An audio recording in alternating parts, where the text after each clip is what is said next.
दिन बरसों सा लगता जेल की चार दीवारी में, नाम तलक तुम भूल गए मेरा क्या खता थी यारी में। अल्लाह के पास जाऊंगा कयामत के दिन पूछूंगा कि जब ताहिर हुसैन को नीलाम करा जा रहा था, जब ताहिर हुसैन को नफरत के बाजार में घसीटा जा रहा था, जब ताहिर हुसैन के बच्चों के साथ जुल्म हो रहा था, जब ताहिर हुसैन को लोगों ने अकेला छोड़ दिया था, तो यही मुस्तफा की आवाम जो आज तमाम तरह के रिश्ते निभाने की बात करती है, तमाम चीज को भुलाने की बात करती है, यह आवाम आपको जवाब कयामत में देना होगा कि एक इंसान जिसके खिलाफ नाइंसाफी हुई, उसने आपसे वोट मांगा इंसाफ की खातिर या आपने वोट दिया दूसरों डराने की खातिर। दोस्तों, बड़ी उम्मीदों से ये चुनाव लड़ने का फैसला मैंने लिया था। मेरे पास ना पैसा है, ना ताकत है, ना मेरे पास बहुत बड़ी टीम है, लेकिन मेरे पास सिर्फ हौसला है जो 4 दिन में मिला है। मेरे पास ओवैसी साहब जैसा बड़ा भाई है, मेरे पास इम्तियाज जलील जैसे मेरे बड़े भाई हैं। दर्द की बहुत लंबी दास्तां है, एक एक दिन बरसों सा लगता जेल की चार दीवारी में, नाम तलक तुम भूल गए मेरा क्या खता थी यारी में। अंधेरों में दिन है गुजरे, हाल कहूं क्या रातों के, तकलीफें मुझ पर क्या गुजरी, बयां करूं क्या शब्दों में। खामोशी के उस मंजर में कुछ शब्द चुनिंदा रखते थे, तुमसे मिलने की खातिर हम खुद को जिंदा रखते थे। दोस्तों, ये जिस्म अल्लाह की देन है, लेकिन जो जिस्म होती है उसे आप गुलाम नहीं कर सकते, उसके ऊपर आप ताले नहीं लगा सकते, जंजीरों में नहीं बांध सकते।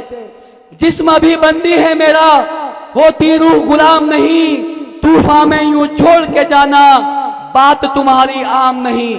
जब मैं मायूस था, परेशान था, अफसोस करता था कि किन लोगों को ताहिर तूने इतना तन मन धन लगा के मजबूत किया जिन्होंने तेरा साथ छोड़ दिया, तो ख्याल आया इस पार्टी ने तो वो लोग छोड़ दिए जिस पार्टी ने पार्टी को जिन्होंने खड़ा किया था। याद कीजिए प्रशांत भूषण का नाम, याद कीजिए योगेंद्र यादव का नाम, लंबी फहरिस्त ऐसी जिनको इन्होंने छोड़ा है कि जिस्म भी बंदी है मेरा, होती रूह गुलाम नहीं, तूफान में यूं छोड़ के जाना बात तुम्हारी आम नहीं। तकदीरों के खेल निराले करते खुदा को देखा है, तकदीरों के खेल निराले करते खुदा को देखा है, होकर सजा फांसी की फिर भी जीवन मिलते देखा है। सच्चाई हमें मंजूर है, लेकिन इल्जाम वो झूठा रखते हैं, तुमसे मिलने की खातिर हम खुद को जिंदा रखते हैं। दोस्तों, मेरी बेटी उस वक्त बहुत छोटी थी जब मैं टूटता था। जेल से बहुत सारे साथी हैं जो जेल काट करके आए हैं, सबको मालूम है कि 5 मिनट की कॉल की सुविधा हर कैदी को मिलती है। जो उसके घर वाले वो नंबर उसको देते हैं, इसका एफिडेविट लगता है, वो ऑटोमेटिक सिस्टम है दोस्तों। फिंगर लगा के 5 मिनट उसके घर कॉल कनेक्ट हो जाती है। अब 5 मिनट में जितनी बातें आप कर सकते हो आप कर सकते हो। उस वक्त मेरी बेटी मुझे बोलती थी, अबू आप रोना मत, अबू आप परेशान मत होना, आप निर्दोष हो, हम आपके साथ थे उस दिन, आपने हमारी जान बचाई थी, आपने हमारी हिफाजत करने के लिए घर से बाहर निकले थे अपने छत के ऊपर, हमारी दुआएं आपके साथ हैं। मेरी जैसी मेरी बहनें देश में इतनी दिल्ली में थी जिनकी दुआएं हम आपके साथ हैं। अबू आप छूट जाओगे, हमें सुप्रीम कोर्ट भी जाना पड़ेगा तो आप निर्दोष साबित होगे। दोस्तों, जब ये बेटी मेरी बोलती थी ऐसा लगता था कि मेरी बेटी क्या हर वक्त दरवाजे पे खड़ी है, इंतजार कर रही है। तो मैंने कहा था कि दरवाजे पर नजर है उसकी, दरवाजे पर नजर है उसकी, इंतजार मेरा वो करती है, जल्द आओगे वापस तुम अबू, बेटी मेरी ये कहती है। अरे जख्म हमें दंगों के देकर बर्बाद हमें करवाया है, नाकामी उनकी थी फिर भी मेडल उन्होंने पाया है, होंगे बरी अदालत से हम उम्मीद ये ताहिर रखते थे, तुमसे मिलने की खातिर हम खुद को जिंदा रखते थे। दोस्तों, मैं ये बात आपसे इन शब्दों के जरिए इसलिए कहना चाहता हूं कि सारी बात विस्तार से करूंगा तो रात भी खत्म हो जाएगी, मेरी परेशानी, मेरी मुसीबत, मेरी तकलीफें खत्म नहीं होंगी। लेकिन ताहिर हुसैन मुसीबत से घबराने वाला आदमी नहीं है।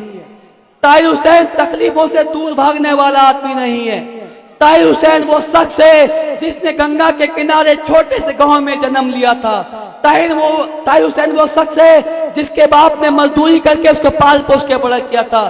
ताहिर हुसैन वो शख्स है जिसके परिवार के 50 भाई जो हमेशा साथ खड़े होकर यहाँ तक मुकाम पे पहुंचाने का काम किया है। और उससे बड़ी बात, इस मुस्तफाबाद ने 25 साल से ताहिर हुसैन को देखा है, जाना है, परखा है। मुस्तफाबाद ताहिर भाई के साथ था, ताहिर हुसैन के साथ है और ताहिर हुसैन के साथ रहेगा। लेकिन इसी बीच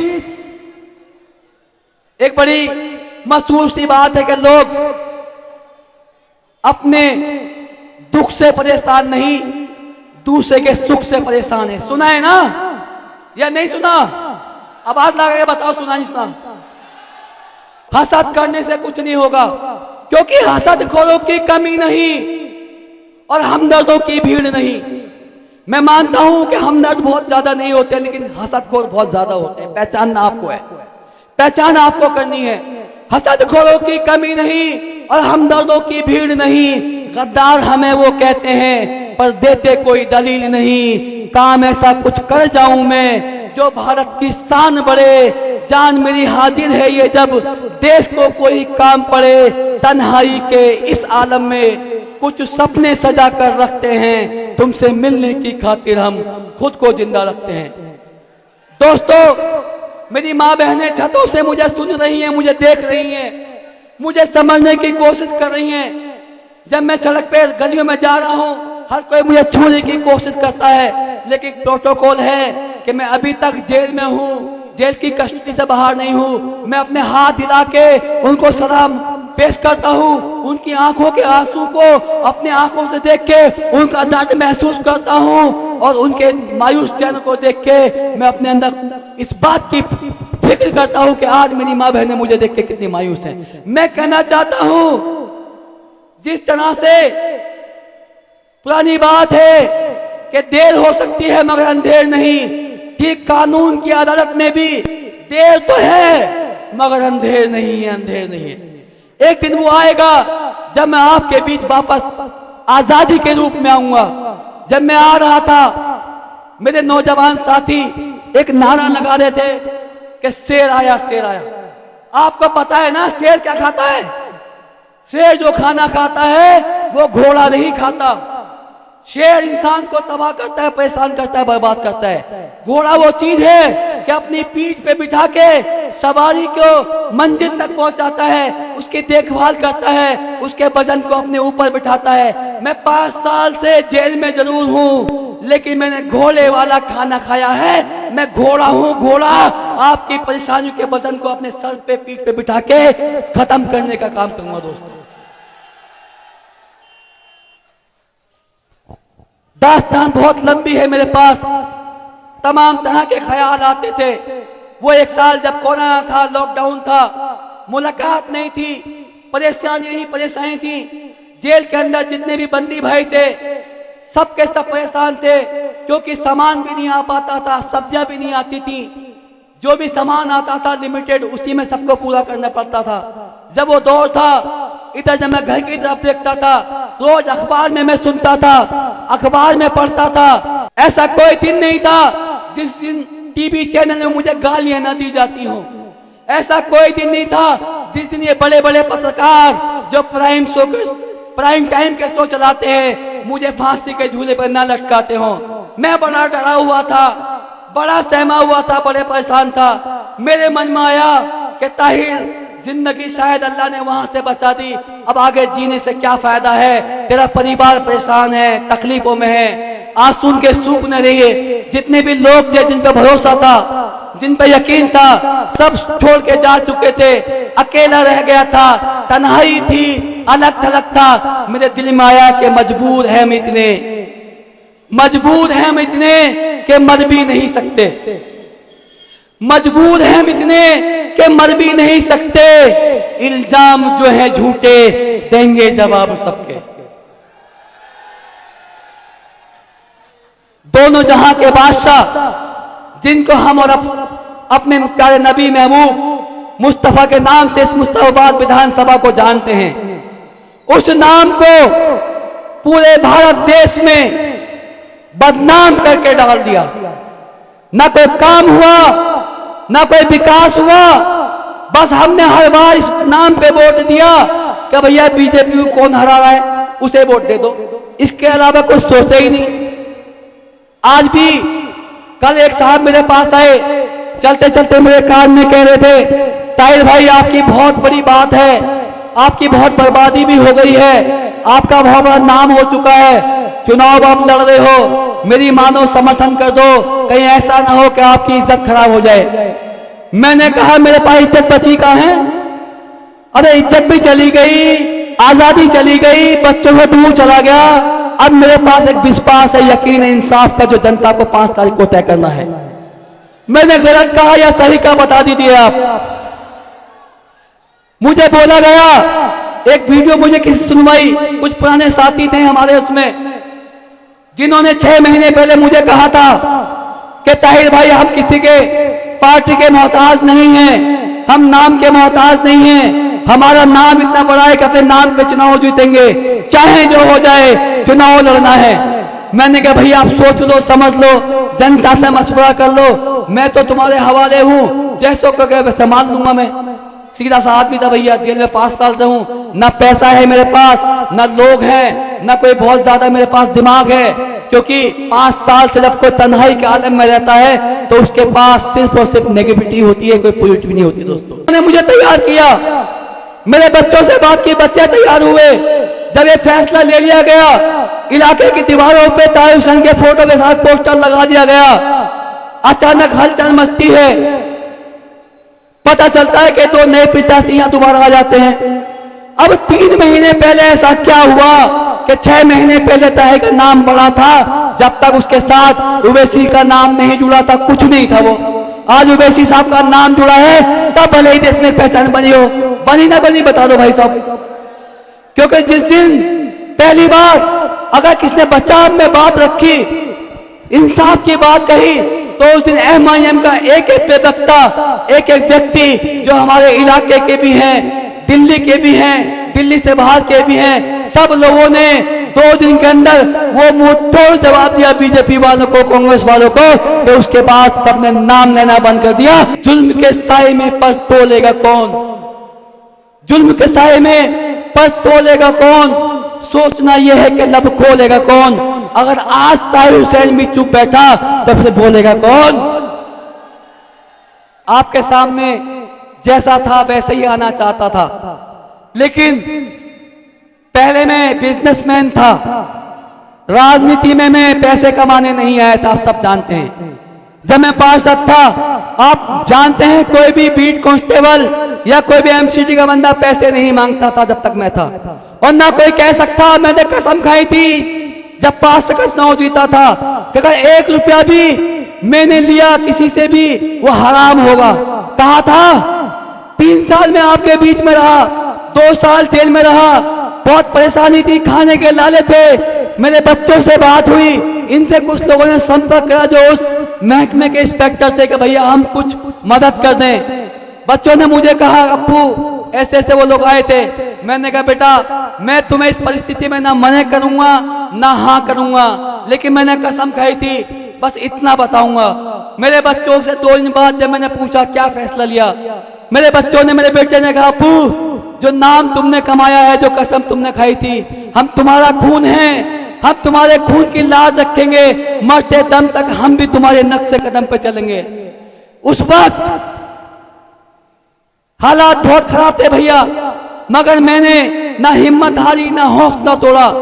एक कसम जरूर खाई थी। फिर क्या कसम खाई थी कि जो जिंदगी अल्लाह ने मुझे बख्शी है, क्योंकि वो तारीख जो मैं नाम नहीं लेना चाहता, उस दिन मुझे लगा था कि ना मैं बचूंगा, ना मेरे बीवी बच्चे बचेंगे, ना मेरे माँ बाप बचेंगे। क्योंकि वीडियो जो आप देखते हैं जो टीवी पे सर्कुलेट होती है, आसपास देखना चाहो तब या तो मैं इस कोने पे हूँ भाग रहा हूँ या उस तरफ भाग रहा हूँ, अंदाजा लगाना है कि मैं क्या कर रहा था भैया, मदद मांग रहा था सिर्फ। तो मैंने जब आज 3 साल के बाद, 4 साल के बाद, 5 साल होने से पहले एक कसम फिर खाई है कि राजनीति मेरे लिए न कल व्यवसाय था, न बिजनेस था, न आज है, न कल होगा, लेकिन आज एक जिम्मेदारी जरूर मैं लेता हूं। वो जिम्मेदारी लेता हूं कि दिल्ली मुस्तफाबाद तो मेरा घर है, परिवार है, इसके अलावा दिल्ली हो या देश हो, जहां भी मजलूम के खिलाफ जुल्म होगा उसके लड़ाई में लड़ने का काम करूंगा। जहां भी हकदार का हक मारा जाएगा उसके साथ कदम से कदम बना के चलने का काम मैं करूंगा। ये टोपी मेरे हाथ में है दोस्तों, ये टोपी मैं लाया हूं खास तौर से। 5 साल से मेरे पास जेल में मेरे बैग में रखी थी। 2014 में आखिरी बार जब मैं राजनीति में आने से पहले जब मैंने बाहर मकान बनाया था मैं रोड पे संजय चौक से बेच के, उस वक्त मैं अपने बीवी बच्चों को लेके उम्रा करने गया था, क्योंकि हज तो मैंने 2008 में अल्लाह ने करा दिया था। जब 2014 में तीनों मेरे बच्चे मेरी वाइफ हम उम्रे पे गए थे, उस वक्त अल्लाह ने मुझे एक इशारा दिया था, बस 2 मिनट में मैं दूंगा सर। एक अल्लाह ने इशारा दिया था, क्या हुआ था भैया, मेरी माँ मेरी बहनें, मैं सबसे माफी चाहता हूँ, लेकिन औरत माँ भी है, औरत बहन भी है, औरत बेटी भी है, औरत आपकी शरीक हयात भी है। जब हमारा वापसी का टाइम हुआ मदीने से दिल्ली आने का, तो हमारी जो शरीक हयात थी, अहिल्या थी, हमारी वाइफ थी, पत्नी थी, वो रोजाना जो वहाँ बाजार लगे हुए थे जहाँ से सोने का चांदी का सामान मिलता था, जाना नमाज पढ़ के वहां निकलना, रोज सामान देखना, मगर खरीदना कुछ नहीं, पसंद ही नहीं आया। 7 दिन निकल गए, आखिरी दिन बचा था। मैंने कहा ये आखिरी मौका है, जो खरीदना है खरीद लो, वरना सुबह हमारी फ्लाइट है, हमें जाना है। उस वक्त एक सामान खरीदा, जो सामान था वो लगभग 10,000 रियाल का था, लेकिन जब मैं एटीएम से पैसे निकालने गया तो वह मशीन खराब थी। उस एटीएम मशीन में पैसे नहीं थे। मैं मदीने की मक्के की बात कर रहा हूं भाई साहब, आपसे ईमान नहीं मेरे पास, अगर मैं बनावट की बात करूं तो समझ लीजिएगा बात, मेरी बात को। उस मशीन में पैसे खत्म थे। मैं वहां से वापस आया, ये लोग दुकान पे बैठे थे सुनार की, इतने में अजान हो जाती है, मस्जिद नबी में अजान की आवाज आती है। हम सब कुछ छोड़ के पहले नमाज अदा करने जाते हैं, वहां जाकर तरावी पढ़ते हैं। वापस आके जब मैं दूसरे एटीएम पे जाता हूं तो किस्मत की बात वो मशीन खराब, वहां भी पैसे नहीं मिले। अब दुकानदार कहने लगा भैया आपका 2.5% एक्स्ट्रा लगेगा, हम इसमें से डेबिट कर लेंगे। मैंने कहा ठीक है भैया कर लो। जब उसने क्रेडिट कार्ड डाला तो वहां हिसाब से उसकी लिमिट जो थी वो 2 बार में खत्म हो गई। जब लिमिट खत्म हो गई तो पैसे कम पड़े, रियाल कम पड़े। तो जितने भी पैसे हमारे पास थे जो नगद रखे होते हमने खर्चे के लिए, वो सब इकट्ठे करके हमने उनका हिसाब तो कर दिया कि चलो कोई बात नहीं कि आगे मशीन मिलेगी उससे पैसे निकाल लेंगे। लेकिन जब आगे गए तो मालूम पड़ा कि जो हमारा टाइम था, हिंदुस्तान का टाइम और सऊदी अरब के टाइम में 2.5 घंटे का अंतर था। तो यहाँ के 12 बजे के बाद वो पैसे हमारे उस खाते से निकले थे, भले ही वहां 10 बजे थे, लेकिन जब दोबारा उस कार्ड को डाला तो टाइम आउट आ गया लिखा हुआ। अब हमारे पास इतने भी पैसे नहीं कि हम शहरी कैसे खाएंगे, हम एयरपोर्ट कैसे जाएंगे। तो थोड़े बहुत इंडियन करेंसी हमारे पास पड़ी थी, उस पैसे से पैसे इकट्ठे किए। एक रोज चलता आसपास का व्यक्ति था बेचारा टैक्सी ड्राइवर, उससे सलाम दुआ होने के नाते मोहब्बत हो गई। उससे मैंने बताया, वो कई जगह लेके गया लेकिन पैसे नहीं निकले। अब तो 24 घंटे के बाद ही निकलेंगे। उसने कहा था भाई ये 500 का रियाल का नोट आप मुझसे रख लो, आप नबी के घर में हो, मैं भी खुश हो जाऊंगा, आप मेरे मेहमान हैं और आपकी परेशानी भी कम हो जाएगी। मैंने कहा नहीं, ये आपका मुझ पे एहसान है कि आपने ऐसी जगह मुझसे मदद करने की अपील की है, क्योंकि ये नबी का शहर है। ना मालूम मैं जिंदा बचूं ना बचूं, ना मालूम मुझे मौका दोबारा आने का मिले ना मिले। अगर मैंने यहाँ से कर्ज लिया और मुझसे अदायगी ना हुई तो कयामत के दिन मुझे शर्मिंदा होना पड़ेगा दोस्तों। उसने कहा मैं कर्ज नहीं दे रहा, मैं आपकी मदद कर रहा हूँ। मैंने कहा अल्लाह का शुक्र है, अल्लाह ने मुझे बहुत कुछ दिया है भैया, मैं मदद के लायक भी नहीं हूँ, ये थोड़ी परेशानी है मैं सहन कर लूंगा। आप बस इतना करो कि अपनी टैक्सी से बिना पैसे के मुझे बस अड्डे पहुंचा दो, शाम तक मैं जद्दे पहुंच जाऊंगा, तब तक पैसे निकल जाएंगे। वैसे ही हुआ, जद्दे पहुंचा। जद्दे में हमने एक दिन रुकने का प्लान किया था। वो बच्चे आजकल इंटरनेट पे देखते हैं, वो पानी समुद्र में कोई म्यूजियम बना हुआ था, उसको देखने की जिद कर रहे थे। तो एक दिन हमने जद्दे का रखा था प्लान अपने पास। जब वहां गए तो हमने एक होटल देखा जो सबसे कम पैसे का था, कि मेरे दिमाग में था कि कार्ड ब्लॉक हो गया, कोई दिक्कत हो गई तो एयरपोर्ट कैसे पहुंचूंगा। तो मैंने एयरपोर्ट का किराया पता करा 40 रियाल, वो 40 रियाल निकाल के मैं अलग रख दिए और बाकी हाथ में थे पैसे।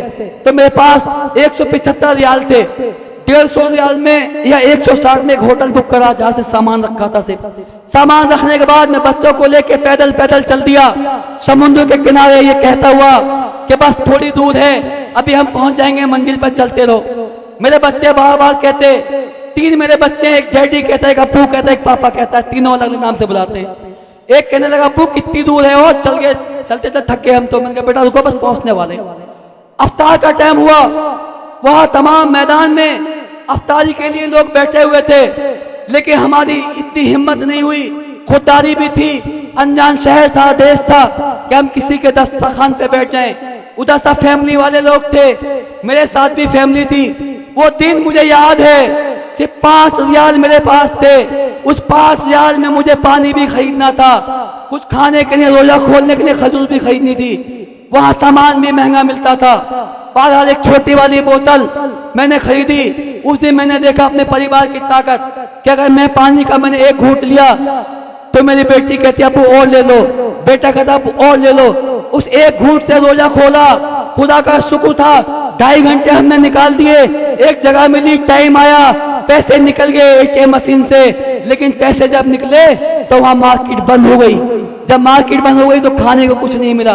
पता ये चला कि जब पैसा था तो सामान नहीं था, सामान था तो पैसा नहीं था। उस दिन हम 5, मेरी वाइफ, मेरे बच्चे, अल्लाह ने हमारी आंख में आंसू डाला, रुलाया। मुझे दुख हुआ, अफसोस हुआ, अल्लाह से गिड़गिड़ाया, उससे माफी मांगी, मेरे अल्लाह मुझ पर रहम कर, मुझ पर तरस खा। ऐसी क्या मेरी गलती थी कि मेरे पास मेरे बच्चे, मासूम बच्चे मेरे साथ हैं, मेरे बीबी मेरे साथ है, अनजान शहर में हूँ, रमजान से हूँ, मैं गरीब नहीं हूँ, मोहताज नहीं हूँ, लेकिन अल्लाह तेरा मोहताज हूँ, तेरा गरीब हूँ। मुझे नहीं मालूम था कि अब से 10 साल बाद ताहिर को वो दिन देखना पड़ेगा। अल्लाह ने 2014 में मुझे ट्रेलर दिखाया था। 5 साल से मैं फिल्म देख रहा हूँ मेरे भाइयों। मुझसे कोई गलती हुई हो तो माफ कर देना। ये मदनी की टोपी में आपके पास लेकर आया हूँ। समय नहीं है, मैं घर घर नहीं जा सकता, आपके पास नहीं जा सकता। इस टोपी की लाज मैं आपके हवाले करके जा रहा हूँ दोस्तों। ये टोपी वो टोपी जो हिंदुस्तान दुनिया का हर मुसलमान लगाता है। ये टोपी अल्लाह गवाह है, ईमान की कसम, मैंने उस शहर से खरीदी है, बड़े दिल से संभाल रखी है। ये टोपी सिर्फ मुझे इंसाफ देने का काम नहीं करेगी, पूरे देश में जहां जहां नाइंसाफी हो रही है उसके खिलाफ जो झूठ का प्रोपगंडा चलाया जा रहा है उसको भी बेनकाब करने का काम करेगी दोस्तों। आपका दिया वोट, ऐसे तमाम लोग हैं जो नाजायज बिना किसी कसूर के सिर्फ इसलिए जेल में बंद हैं कि या तो उनका नाम हुसैन से जुड़ा है, या उनका नाम मोहम्मद से जुड़ा है, या उनका नाम अली से जुड़ा है, या उनका नाम किसी मुसलमान के नाम से जुड़ा है, जिनका कोई कसूर नहीं है दोस्तों। सिर्फ और सिर्फ वो एक नफरत की राजनीति करने वालों के शिकार हैं। मैं तो आपका अपना हूँ, 30 साल से आपके बीच में हूँ, मुझे कुछ कहने की जरूरत नहीं है। मुझे आप वोट दोगे तब भी मैं आपके लिए लड़ूंगा, नहीं दोगे तब भी मैं आपके लिए लड़ूंगा दोस्तों।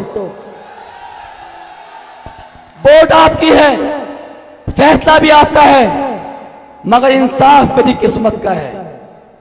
एक वो अदालत है जो देश की अदालत है, जहां पर मैं, मेरे बीवी बच्चे, मेरा परिवार कानून की अदालत में इंसाफ की लड़ाई लड़ रहे हैं।